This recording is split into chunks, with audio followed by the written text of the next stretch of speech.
O vídeo de estrutura de dados precisa de uma certa base em algoritmos, então assista aos outros vídeos de algoritmos do PET para poder seguir essa série de estrutura de dados.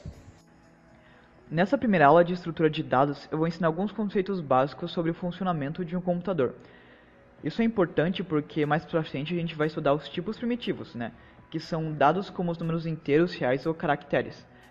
E esse entendimento ele vai ser usado para você poder entender como esses dados são salvos na memória do computador, quanto de espaço eles gastam e tudo mais. Isso vai ser bem útil para poder entender bem esses tipos.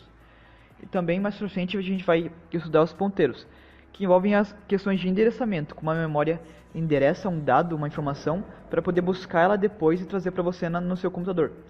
No computador você vai ter a memória, o processador, o teclado como um dispositivo de entrada e o monitor como um dispositivo de saída. Esses seriam os componentes que para nós definem um computador. Na memória, os dados são salvos em números binários. Então, quando você digita alguma coisa no teclado ou salva uma imagem, alguma coisa do tipo, para o computador salvar isso, ele vai ter que converter na linguagem de máquina, que seriam zeros e uns, os números que ele consegue entender e salvar lá na memória. O processador ele consegue pegar esses dados da memória, fazer cálculos com eles e depois salvar eles novamente na memória. Só que para você poder entender esses dados, vai precisar de alguma coisa que traduza isso para você. Um exemplo seria um dispositivo de saída como um monitor, que ele consegue pegar esses dados binários e mostrar de uma maneira visual que você entenda. Aí começa a estrutura básica dos dados. Textos, números e outros tipos de dados, eles têm um jeito de serem representados na memória de um computador utilizando os bits e seus derivados. Um bit seria cada número 0 ou 1 utilizado para salvar os dados na memória, enquanto uma combinação de 8 desses bits seria um byte.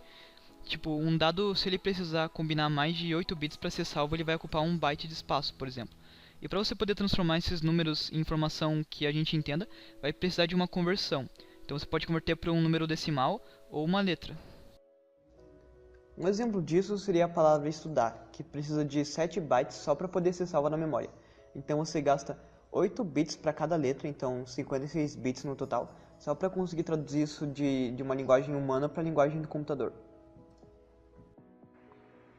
Essas seriam estruturas de dados básicas. O inteiro ocupa um byte e um caractere também.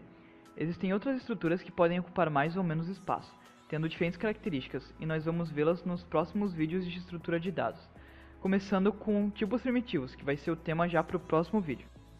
Esse é o primeiro de uma série de outros vídeos que vão tratar de temas de estrutura de dados. Como tema dos próximos vídeos, nós vamos ter tipos de dados primitivos, funções, estruturas heterogêneas, vetores, algoritmos de ordenação, focando em bubble sort, que é o mais fácil de entender, e matrizes. E depois desses assuntos, que são os básicos em estrutura de dados, nós vamos abordar um assunto um pouco mais complexo, que seriam os ponteiros. E vamos criar estruturas que utilizam conhecimento em ponteiros para poderem funcionar como as listas e uma árvore binária.